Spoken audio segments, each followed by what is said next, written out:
We run with pride, we run for pride!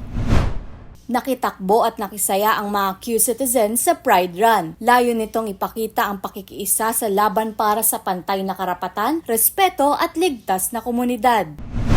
Samot-saring queer-owned small businesses ang nakibahagi sa Kwarta Mercado Bazaar bilang pakikiisa sa Pride Month.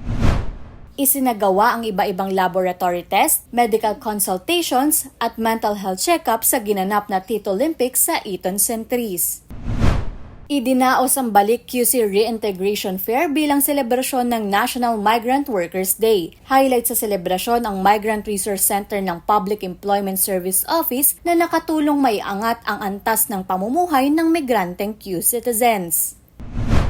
Sama-samang nagdasal ang libo-libong Muslim bilang paggunita sa Eid al-Adha na ginanap sa Quezon Memorial Circle. Dumalo ang daan-daang informal workers sa Quezon City Kapitbahayan Social Protection Services and Business Registration. Layo nitong mapadali ang access sa iba-ibang national at city government mandated social protection programs para sa mga Q-citizen. Nakibahagi rin ang lokal na pamahalaan sa paggunita sa Dengue Awareness Month. Naglagay ng insecticide-treated screen at OV traps sa mga paaralan bilang proteksyon laban sa dengue. Welcome to the City of Stars. Bumisita si former Vice President at Naga City Mayor-elect Leni Robredo sa Quezon City Hall upang alamin ang best practices ng lokal na pamahalaan.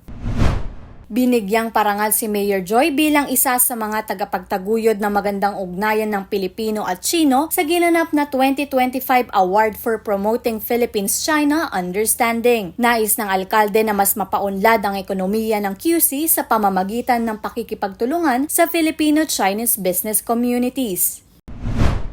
Namahagi ang lokal na pamahalaan ng freebies para sa Q-citizens na nag-bike to work sa pagdiriwang ng World Bicycle Day 2025. Nais nitong isulong ang paggamit ng bisikleta bilang alternatibong transportasyon tugon sa climate change.